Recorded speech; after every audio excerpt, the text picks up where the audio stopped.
जोहार साथियों, welcome to Khortha study. आज हम लोग कक्षा 1 to 5 और 6 to 8 के लिए खोरठा सिलेबस को संपूर्ण रूप से यूट्यूब पर हम लोग पढ़ेंगे टॉपिक वाइज। अगर आप चैनल पर नए हैं तो हमारे साथ जुड़ के जेटेट की संपूर्ण तैयारी कर सकते हैं। चलिए स्टार्ट करते हैं। आज हम लोग खोरठा भाषा शिक्षण एवं शब्दावली को हम लोग देखेंगे, जिसमें आज शब्दावली परिचय को देखेंगे और मुख्य तौर पर परिवार से संबंधित जो शब्दावली है उनको हम लोग देखेंगे। भाषा को सीखने के लिए जो उनका सांस्कृतिक आधार होता है वो होता है शब्दावली। खोरठा केवल बोलचाल का माध्यम नहीं है, बल्कि यह यहाँ लोक जीवन, संस्कृति, परंपरा, खेती बाड़ी, पारिवारिक संबंधों, लोकगीतों, कहावतों और सामाजिक पहचान का एक मजबूत आधार भी है। कहने का आधार ये हुआ साथियों कि खोरठा भाषा केवल एक भाषा नहीं है, ये हमारे लोक जीवन और संस्कृति, परंपरा, खेती बाड़ी, पारिवारिक संबंधों, लोकगीतों, कहावतों और सामाजिक पहचान में, इन सभी में खोरठा भाषा की महत्वपूर्ण भूमिका है। हम लोग इस भाषा को इन सभी चीज़ों में देख पाते हैं, बोलते हैं, समझते हैं और इसी मतलब इन सभी चीज़ों में खोरठा भाषा को देखा जा सकता है।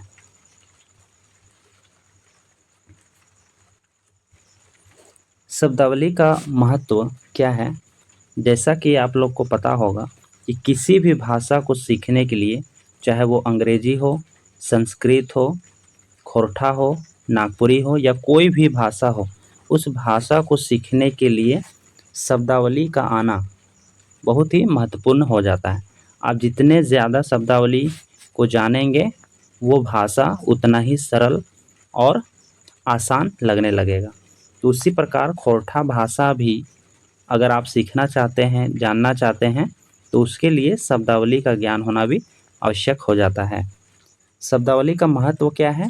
किसी भी भाषा को सीखने का पहला चरण उसकी शब्दावली, वोकैबुलरी होती है।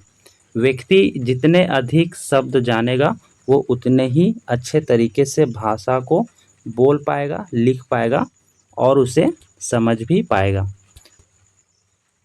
कोई भी व्यक्ति अगर किसी भी भाषा को सीखना चाहे तो वह उस भाषा से संबंधित जितना भी शब्दावली वो जानेगा, उस भाषा को वो उतने ही आसान तरीक़ा से, अच्छे तरीक़ा से बोल भी पाएगा, सीख भी पाएगा और उसको लिख भी पाएगा। ठीक है साथियों, अब चलिए आज का हम लोग का जो शब्दावली है वो परिवार से संबंधित है कि खोरठा भाषा में किस प्रकार से परिवार से संबंधित शब्दों का प्रयोग किया जाता है। चलिए एक एक करके हम लोग देखते हैं।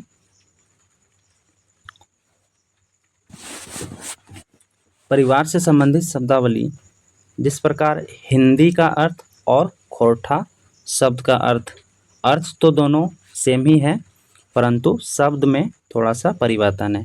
जैसे हिंदी में हम लोग माँ बोलते हैं तो वहीं खोरठा में माय शब्द का उच्चारण किया जाता है। हिंदी में पिता बोलते हैं, खोरठा में बापू या फिर बाप शब्द जैसे शब्द का प्रयोग किया जाता है, बाप। हिंदी में बड़ा भाई को दादा या बड़ा भाई जैसे शब्द का प्रयोग करते हैं, वहीं पर खोरठा में दादा शब्द का प्रयोग किया जाता है। बड़ी बहन को दीदी कहा जाता है खोरठा में, भाई को भैया कहा जाता है, बहन को बहिन कहा जाता है, पुत्र को बेटा कहा जाता है। इसी प्रकार और भी शब्द हैं, चलिए देखते हैं।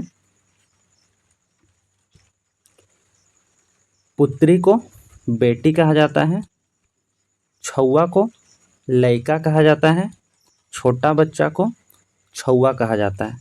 छौआ शब्द में चाहे तो हम लोग चेंगा भी बोल सकते हैं, गिद्दर भी बोल सकते हैं और एक शब्द कहीं कहीं धनबाद बोकारो क्षेत्र में नूनू शब्द का भी प्रयोग किया जाता है।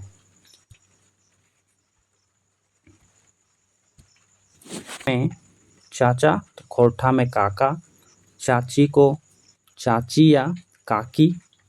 वहीं मामा को खोरठा में भी मामा कहा जाता है। वहीं मामा को खोरठा में भी मामा कहा जाता है।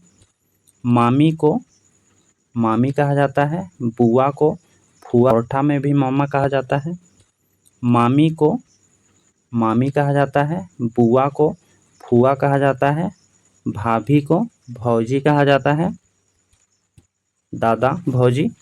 मौसी को मौसी कहा जाता है। नाना को नाना और नानी को नानी जैसे शब्द का प्रयोग खोरठा में।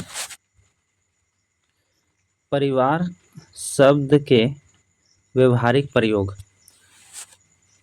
इस तरह से परिवार शब्दावली जो हमने अभी ऊपर में देखा, उससे संबंधित किस प्रकार से वाक्य बनाए जा सकते हैं हिंदी और खोरठा में, दोनों में। चलिए देखते हैं। जैसे हिंदी में मेरी माँ बहुत अच्छी है, तो इनका जो खोरठा अनुवाद होगा वो इस तरह से होगा, हमार माँ बहुत नीक है। तो यहाँ पर माँ शब्द का प्रयोग किया गया है और यहाँ पर माँ। उसी प्रकार पिताजी खेत गए हैं, तो इसका खोरठा होगा बाबू खेत गेलथिन या बाप खेत गेल हथिन। तो यहाँ पर बाप या बाबू शब्द का जो प्रयोग हुआ है वो पारिवारिक शब्द में किया गया है। उसी प्रकार मेरी बड़ी बहन स्कूल जाती है, तो यहाँ पर बड़ी बहन तो हम लोग का हो जाएगा हमार दीदी स्कूल जा है। तो यहाँ पर दीदी शब्द का जो प्रयोग किया गया है वो बड़ी बहन के लिए किया गया है। भाई बाजार गया, तो यहाँ पर हो जाएगा भैया बाजार गेल हथिन या गेले। बच्चा आंगन में खेल रहा है, तो इसका हो जाएगा लड़का आंगन में खेल रहले या गिदर गुला आंगन में खेल रहलथिन, इस प्रकार से होगा। भाभी खाना बना रही है, तो इसका खोरठा में हो जाएगा भौजी खाना बनाए रहलथिन। ठीक है।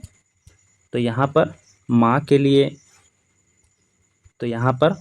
लिए माँ, पिताजी के लिए बापू या बाप, बड़ी बहन के लिए दीदी, बाजार भाई के लिए भैया और बच्चा के लिए लड़का या गिद्दर, इस तरह से हम लोग प्रयोग कर सकते हैं। और भाभी के लिए भौजी शब्द के प्रयोग किया गया है। ठीक है। चलिए हम लोग आगे देखते हैं कि पारिवारिक संबोधन शैली कि किस तरह से परिवार में खोरठा में संबोधन के लिए किस प्रकार के शब्दों का प्रयोग किया जाता है। खोरठा भाषा की सबसे बड़ी विशेषता इसकी आत्मीयता है। खोरठा भाषा में किसी प्रकार की अश्लीलता नहीं नजर आती है। एक खोरठा भाषा साफ सुथरा और बहुत अच्छी भाषा है। इनमें संवाद करते समय अपनापन बहुत स्पष्ट रूप से देखने को मिलता है। जब इसका संवाद हम लोग गांव घर में करते हैं तो इसमें अपनापन देखने को मिलता है और बहुत ही साफ सुथरी भाषा है। तो पारिवारिक संबोधन हम लोग किस प्रकार से करते हैं, जैसे ए माए, ए बाबू, रे भैया, हो दीदी, ए बेटी, इस प्रकार से। जैसे ए बेटी तनी सुनने, ए माए, ए माए, ए माए तनी इधर आओ नी, ए बाबू तो कहाँ जा रहा है, रे भैया तनी हमरो लेल चल, हो दीदी तनी इधर आओ नी। तो इस प्रकार से हम लोग संबोधन के लिए ए, रे, हो, इस प्रकार के संबोधन शब्द का प्रयोग हम लोग खोरठा भाषा में करते हैं। आगे है संयुक्त परिवार शब्दावली। जैसे हम लोग घराना या कुल शब्द जो है, खानदान या नातेदारी है, ससुराल या मायका है, ये हम लोग संयुक्त परिवार शब्दावली है। जैसे वंश या बृहद परिवार की पहचान किससे होती है, तो वो होता है घराना या कुल से। परिवार संबंध और रिश्तेदारियां जो होती है उनको हम लोग खानदान या नातेदारी कहते हैं खोरठा में। ठीक है।